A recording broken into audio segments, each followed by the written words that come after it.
മലയ ഇപ്പൊ തോട്ടത്തിലേക്ക് പോകണ്ട. കാട്ടാപ്പിള്ളി വടക്കമ്മലെന്ന് ആളിറക്കിയിട്ടുണ്ട്. കവലയിൽ വെച്ച് പരസ്യമായിട്ട് കൊല്ലാനാ പരിപാടി.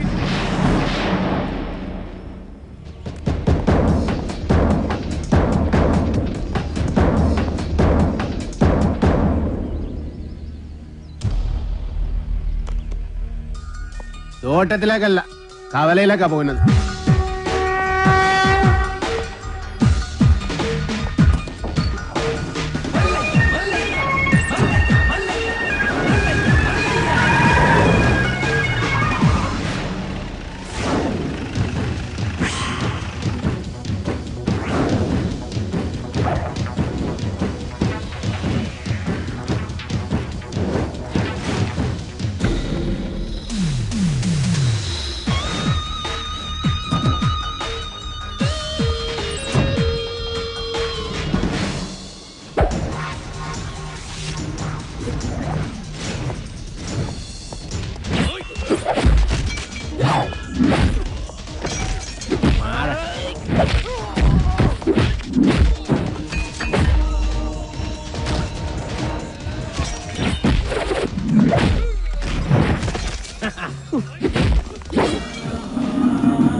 കലക്കി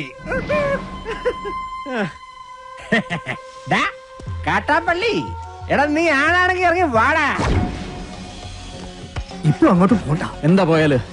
മതമിളകി ആന കുത്താൻ വന്നാലും നെഞ്ചു വിരിച്ച് നിൽക്കുന്നവനാണോ ഈ നാഗേന്ദ്രൻ? നിന്റെ വടക്കമ്മലക്കാരാണുങ്ങളുടെ മുന്നിൽ തോറ്റോടിയെ കണ്ടില്ലേ? നാണമില്ലടാ നിനക്ക് ഇങ്ങനെ നാറിയ കളി കളിക്കാൻ? ആണുങ്ങളാണ് നേരിട്ട് മുട്ടണം. നേരിട്ട് തന്നെ മുട്ടാടാ.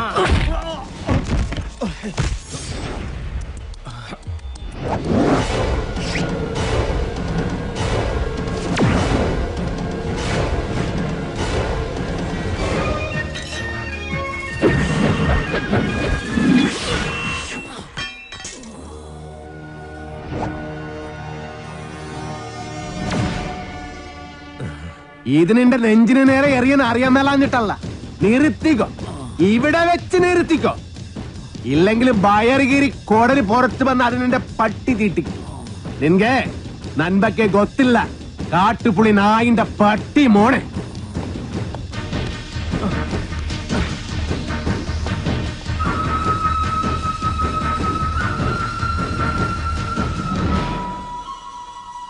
നിങ്ങളൊക്കെ തന്നെയാ കാട്ടാപ്പള്ളി ഇത്രയും വളർത്തിയത്. ഒതുക്കണമായിരുന്നു, വളരെ മുമ്പേ ഒതുക്കണമായിരുന്നു. അറിയാൻ പാടില്ല, പക്ഷെ അവനെ കൊന്നിട്ട് ഞാൻ ജയിലിൽ പോകാൻ പാടില്ല. എന്റെ ശത്രു വേറെയാ. എന്റെ അച്ഛനെ 16 വെട്ടുവെട്ടിയിട്ട് കടന്നു കളഞ്ഞ എന്റെ ആജന്മ ശത്രു വീരു.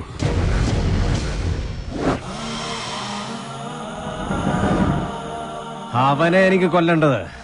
അവൻ ചതിച്ചതെങ്ങനെയാന്ന് മല്ലയ്ക്ക് അറിയണ്ടേ? ഒരിക്കൽ മസനഗുഡിയിലെ തോട്ടത്തിൽ നിന്ന് അച്ഛൻ മടങ്ങി വരികയായിരുന്നു.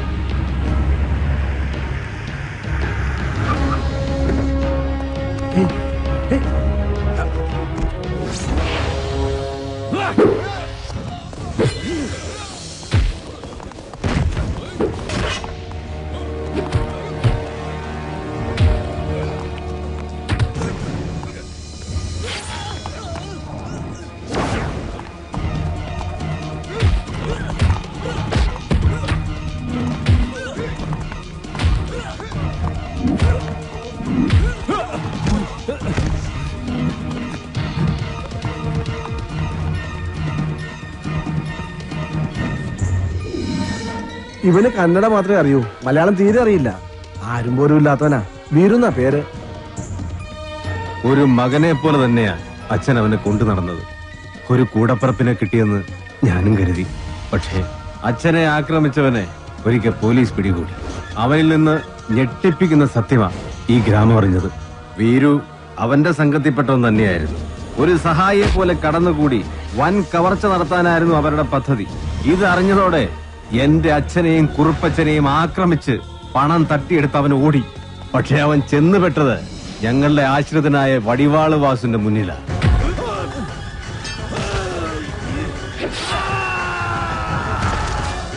രക്ഷപ്പെടാനാവാതെ കാട്ടിലൊളിച്ച വീരുവിനെ അന്ന് രാത്രി പോലീസ് പിടികൂടി. പിറ്റേന്ന് തെളിവെടുപ്പിനായി അവനെ കൊണ്ടുവന്നപ്പോ എല്ലാ കുറ്റങ്ങളും അവൻ സമ്മതിച്ചു. പണം മോഷ്ടിക്കാൻ വേണ്ടിയല്ലേ നീ ഉണ്ണിത്താനെ വെട്ടിയത്? നീ മുദ്ദത്താനെ അതന്നെ ഞാൻ കേളിതു. ഒളിപ്പിച്ചു വെച്ച തൊണ്ടി മുതൽ കണ്ടെടുക്കാൻ പോകുന്ന വഴി അവൻ പിന്നെയും ഒരു ചതി കാണിച്ചു. പോലീസും നാട്ടുകാരും എത്ര ശ്രമിച്ചിട്ടും അവനെ പിടികൂടാനായില്ല. അവൻ രക്ഷപ്പെട്ടു കളഞ്ഞു. പക്ഷെ ദൈവം ഉണ്ടെങ്കിൽ അവനെ എന്നെങ്കിലും എന്നെ കൺമുന്നിൽ കൊണ്ട് തരും. അന്ന് എന്റെ അച്ഛനെ വെട്ടിയതുപോലെ അവനെ വെട്ടിയെറിഞ്ഞ് നാട്ടുകാരുടെ മുന്നിലിരുന്ന് ഞാൻ. അത്രയ്ക്ക് ദ്രോഹമാ ഈ കുടുംബത്തോടവൻ ചെയ്തത്. അവനെ മകനെ പോലെ സ്നേഹിച്ച മനുഷ്യനെയാണ് അവൻ ജീവച്ഛവം പോലെ കടത്തിയത്. അവന്റെ ക്രൂരത നിങ്ങൾക്ക് കാണണ്ടേ? ദേ നോക്ക്.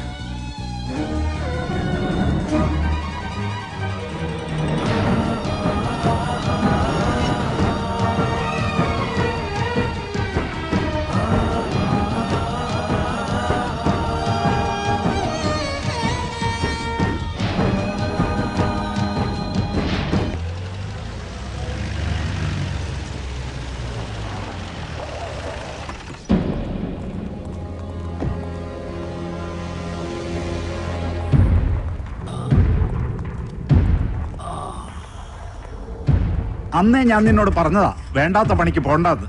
കേട്ടില്ല. ഒരിക്കലും നന്നാവില്ലെന്ന് തീരുമാനിച്ചുറപ്പിച്ചവരോട് ഇനി എന്ത് പറയാനാ? ഇവനെ ആക്രമിച്ചതിന്റെ പേരിൽ മല്ലയ്യക്കെതിരെ ഉടനെ കേസ് ചാർജ് വേണ്ട. ഒരു നിയമത്തിന്റെ രാഷ്ട്രീയത്തിന്റെ സഹായം എനിക്ക് വേണ്ട. നാഗേന്ദ്രനെ ആക്രമിച്ചതിന്റെ പേരിൽ പോലീസ് കേസോ? അത് വേണ്ട. എനിക്ക് ജയിക്കണം. ഈ നാട്ടുകാരുടെ മുന്നിൽ വെച്ച് തന്നെ എനിക്ക് ജയിക്കണം. അവനെ എനിക്ക് വിട്ടേക്ക്. ആ ഡോക്ടറെങ്കിലും ഇവനെ കാര്യങ്ങൾ പറഞ്ഞ് മനസ്സിലാക്ക്. ദേ കല്യാണം കഴിഞ്ഞാ പിന്നെ ഇവനെ നിയന്ത്രിക്കേണ്ട ഡോക്ടറാ. ആ എനിക്കൊരു മീറ്റിംഗ് ഉണ്ട്, ഇറങ്ങട്ടെ. സ്റ്റിച്ച് ഇടണം. അതിനു മുൻപ് മരവിപ്പിക്കാനുള്ള ഒരു ഇഞ്ചക്ഷൻ എടുക്കണം. വേണ്ട, മരവിപ്പിക്കാതെ തന്നെ ചെയ്താൽ മതി. നല്ല വേദന ഉണ്ടാവും. വേദനിക്കണം, നല്ലതുപോലെ വേദനിക്കണം. എങ്കിലേ എനിക്ക് അവനോടുള്ള പക വർദ്ധിക്കൂ.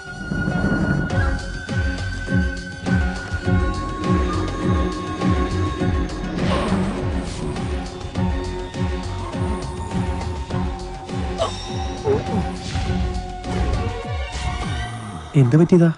മതമിളകി ആന വന്നപ്പോ നെഞ്ചും വിരിച്ചു നിന്നതാ. അത് കുത്തിവെച്ചും പോയി.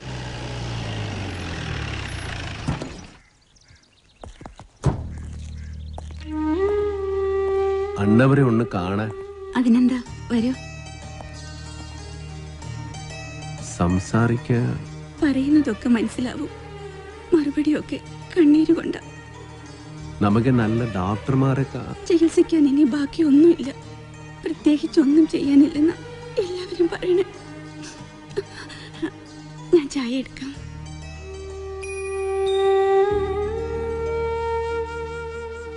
എന്നെ മനസ്സിലായ ഇത് നാണ് വീറും അന്നവര് മകനെ പോലെ സ്നേഹിച്ച വീറുവനാണ്.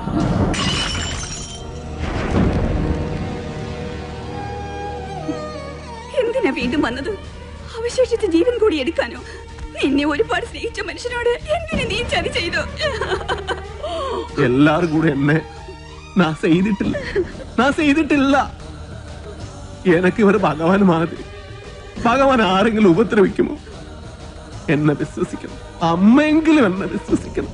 ഞാൻ ആരെയും സാധിക്കാൻ പറ്റില്ല. എനിക്ക് ഭഗവന്ത എല്ലാ കുത്തരം ഇവരെന്നെ ഈ സ്ഥിതിയിലെത്തിയ അണ്ണവരെ ഒന്നും പറയും, ഞാനല്ലെന്ന് ഒന്നും പറയും. മതി, പൊയ്ക്കോ. എന്റെ മോനോ നാട്ടുകാരോ അറിയുന്നതിന് മുമ്പ് ഈ നാട്ടിൽ നിന്ന് തന്നെ പൊയ്ക്കോ. ഇല്ലെങ്കിൽ നിന്റെ ജീവൻ പോലും അപകടത്തിലാവും. അയ്യോ, എന്ത് പറ്റി? അയ്യോ, എന്താ ഇത്?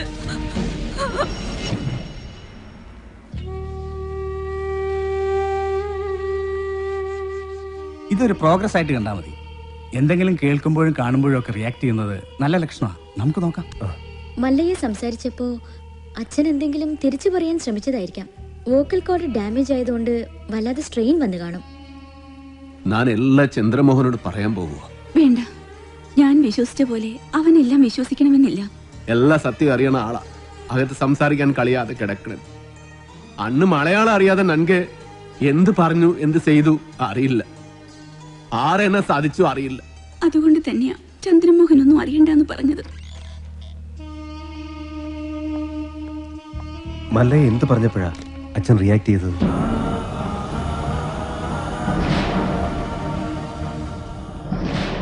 എല്ലാത്തിനും അവസരം വരും. ഇപ്പൊ ഒന്നിനും പോകണ്ട.